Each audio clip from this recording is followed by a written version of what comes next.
Hi, ഞാനിന്ന് വന്നിരിക്കുന്നതേ നമ്മൾ ഇതേപോലെ പച്ചക്കയൊക്കെ കൈ കൊണ്ട് മുറിക്കുമ്പോഴത്തേനും നമ്മുടെ കയ്യിലൊക്കെ കറയാവാറുണ്ടല്ലേ. കയ്യിൽ എത്ര കഴുകിയാലും പോകത്തില്ല, പ്രത്യേക ഒരു സൈസ് കറയാണ് ഇതിൻ്റെ. അപ്പം നമ്മൾ കയ്യിൽ കുറച്ച് വെളിച്ചെണ്ണ ഇതേപോലെ പുരട്ടിയതിന് ശേഷം, ഏതെണ്ണയാലും കുഴപ്പമില്ല, കയ്യിൽ പുരട്ടിയതിന് ശേഷം നമ്മൾ ഇതേപോലെ തൊലി മുറിക്കുകയാണെങ്കിലും ഒട്ടും കയ്യിൽ കറ പറ്റത്തില്ല. പിന്നെ നമ്മൾ മുറിച്ചിട്ട് അരിഞ്ഞിടുമ്പോഴും നമ്മൾ ചൂടുവെള്ളത്തിനകത്ത് അരിഞ്ഞിടുക കേട്ടോ. അപ്പം പച്ചക്കയുടെ കറയൊക്കെ പെട്ടെന്ന് തന്നെ പോയി കിട്ടും. നമ്മൾ തോരനൊക്കെ വെക്കുന്നതിന് മുമ്പായിട്ട് തന്നെ അതിൻ്റെ കറയൊക്കെ പോയി കിട്ടും. അപ്പോൾ ഇങ്ങനെ ചെയ്യാം. അടുത്ത ടിപ്പെന്ന് പറഞ്ഞാൽ നമുക്ക് ആവശ്യമായിട്ടുള്ളത് മുട്ടത്തോടും അതുപോലെ കോൾഗേറ്റ്, വിനാഗിരി. അപ്പോൾ ഈ സാധനങ്ങളാണ് കേട്ടോ. അപ്പം നമുക്കിനി ഇതങ്ങ് മാറ്റി വെക്കാം. അപ്പോൾ നമുക്ക് ആദ്യമായിട്ട് മുട്ടത്തോടൊന്ന് മിക്സിയുടെ ജാറിൽ പൊടിച്ചെടുക്കുക.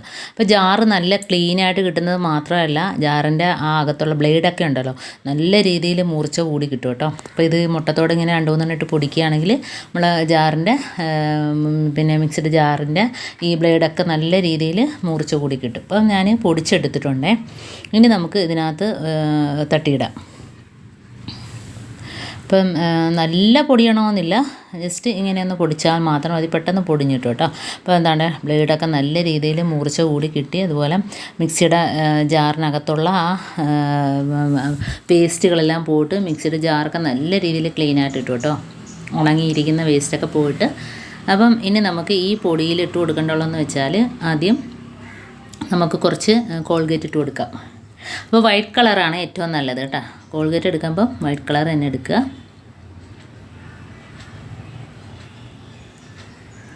ഇനി നമുക്ക് ഇതിനകത്തോട്ട് ബേക്കിംഗ് പൗഡറും അതേപോലെ വിനാഗിരിയാണ് ഒഴിച്ചു കൊടുക്കേണ്ടത്. അപ്പോൾ കുറച്ച് വിനാഗിരി ഒഴിച്ചു കൊടുക്കാം. ഇതിനകത്ത് ഞാൻ വേറെ വെള്ളമോ ഒന്നും തന്നെ ചേർക്കുന്നില്ല, വിനാഗിരിയുടെ ആ ഒരു നനവ് തന്നെ മതി. അപ്പോൾ നമുക്ക് ഇത് വെച്ചിട്ട് തന്നെ നമുക്ക് പാത്രങ്ങളാണേലും വാഷ് ബേസിനാണേലും സിങ്കാണേലും അതേപോലെ ബാത്റൂമിൻ്റെ ഓൾ ടൈലും ഫ്ലോർ ടൈലും എല്ലാം സൂപ്പറായിട്ട് നമുക്ക് ക്ലീൻ ചെയ്യാം. അപ്പോൾ ഞാൻ കുറച്ച് ബേക്കിംഗ് പൗഡർ ഇട്ട് കൊടുത്തിട്ടുണ്ട്.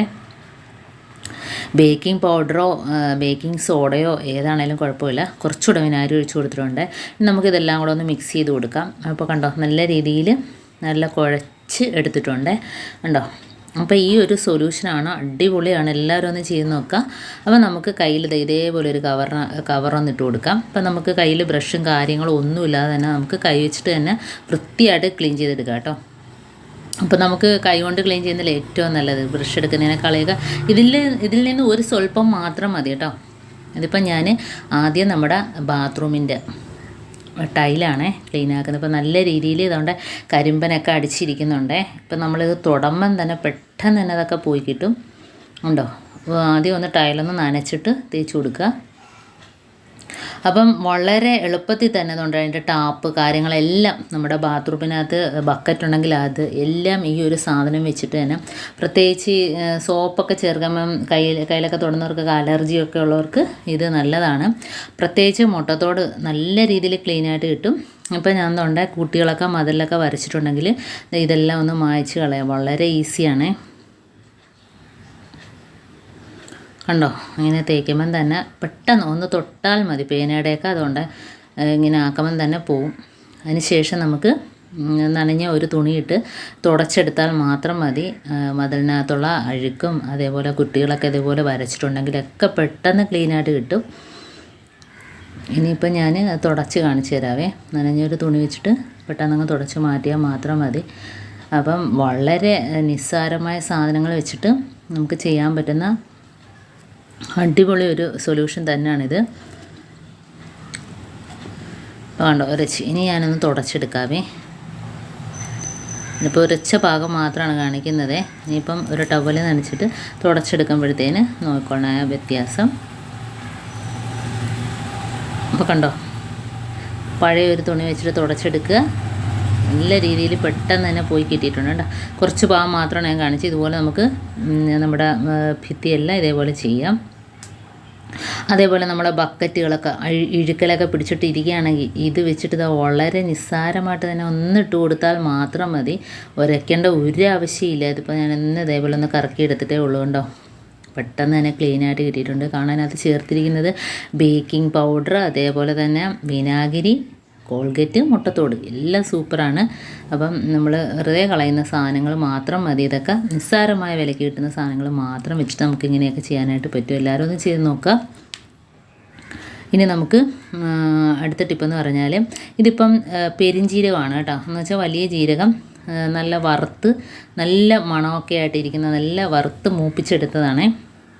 അത് നല്ല ഒരു സ്മെല്ലാണ് ഇതിൽ നമ്മൾ 5-6 മുട്ടത്തോട് ഇട്ട് കൊടുത്തിട്ട് ഇതേപോലെ കിച്ചണിലൊക്കെ വെക്കുകയാണെങ്കിൽ പല്ലിയുടെയും പാറ്റയുടെയൊക്കെ ശല്യം ഒഴിവാക്കി കിട്ടും. ആ ഭാഗത്തോട്ടെ ഇതിൻ്റെ ഒരു ശല്യമേ കാണത്തില്ല കേട്ടോ. അതപ്പോൾ ഇതേപോലെ പെരിഞ്ജീരകവും മുട്ടത്തോടുമായിട്ട് വെച്ച് കൊടുക്കുക. അപ്പോൾ എലിയും പല്ലിയൊക്കെ ഇവിടെയൊക്കെയാണ് വരുന്നത്. ഭാഗത്തൊക്കെ വെച്ച് കൊടുക്കുക. അതങ്ങ് പൊയ്ക്കോളും. ഈ ഒരു സ്മെല്ല് അതിന് ഇഷ്ടമല്ല കേട്ടോ. അടുത്ത ടിപ്പ് എന്ന് പറഞ്ഞാൽ നമ്മളിതേപോലെ ഒരു കോട്ടൻ്റെ ഒരു കഷ്ണം തുണി എടുത്തിട്ടുണ്ട്. അപ്പോൾ നമ്മൾ ഇത് ചെയ്യുന്നതെന്ന് വെച്ചാൽ നമ്മൾ വാഷിംഗ് മെഷീനകത്തുള്ള ബാഡ് സ്മെല്ലൊക്കെ പോകുന്നതിന് വേണ്ടിയിട്ടാണ്. അപ്പോൾ ഇതിനകത്ത് കുറച്ച് പരലുപ്പാണ് ഞാൻ ഇട്ട് കൊടുക്കുന്നത്. അപ്പോൾ ഈ പരലുപ്പിനകത്ത് നമുക്ക് ഇട്ട് കൊടുക്കേണ്ടതെന്ന് വെച്ചാൽ നമ്മുടെ കംഫോർട്ടാണ്. നല്ലൊരു മണമായിരിക്കും. പ്രത്യേകിച്ച് ഈ ഉപ്പ് ബാഡ് സ്മെല്ലൊക്കെ വലിച്ചെടുക്കും. അപ്പോൾ അതിനകത്ത് നമുക്ക് കുറച്ച് കംഫർട്ട് ഒഴിച്ച് കൊടുക്കുക. ഇനി നമുക്ക് ഇതൊരു കിഴി കെട്ടിയിട്ട് വാഷിംഗ് മെഷീനകത്തോട്ട് ഇട്ട് കൊടുക്കുക. കാരണം വാഷിംഗ് മെഷീൻ നമ്മൾ കഴുകിയിട്ടൊക്കെ അടച്ചിടുമ്പോഴത്തേനും ഒരു വല്ലാത്തൊരു സ്മെല്ലായിരിക്കും. അപ്പം ആ ഒരു സ്മെല്ല് കാണത്തില്ല. ഇതങ്ങോട്ട് ഇട്ട് കൊടുത്താൽ മതി. ഈ ഒരു കിഴി നമ്മൾ തുണിയൊക്കെ കഴിഞ്ഞതിന് ശേഷം അങ്ങോട്ട് ഇട്ട് കൊടുക്കുകയാണെങ്കിൽ എപ്പോൾ തുറന്നാലും നല്ലൊരു മണമായിരിക്കും. പിന്നെ നമ്മൾ അടച്ചിട്ട് എത്ര ദിവസം കഴിഞ്ഞാൽ അതിനകത്ത് പല്ലിയും പാറ്റ ഉറുമ്പൊക്കെ കൂട് വെക്കാറുണ്ട്.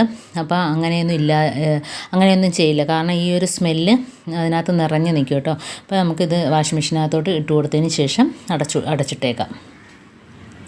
അപ്പോൾ എല്ലാവരും ചെയ്യുക. വളരെ നിസ്സാരമായ ചെറിയ ടിപ്പുകളാണ് ഞാൻ കാണിച്ചത്. അപ്പം വാഷിംഗ് മെഷീനകത്ത് നല്ലൊരു മണമായിരിക്കും. അപ്പോൾ ഇന്നത്തെ ഈ കാണിച്ച ടിപ്സിൽ ഏതെങ്കിലും നിങ്ങൾക്ക് യൂസ്ഫുള്ളായിട്ട് തോന്നിയിട്ടുണ്ടെങ്കിൽ ഒന്ന് ലൈക്ക് ചെയ്യുക, കമൻറ്റ് ചെയ്യുക, സബ്സ്ക്രൈബ് ചെയ്യുക.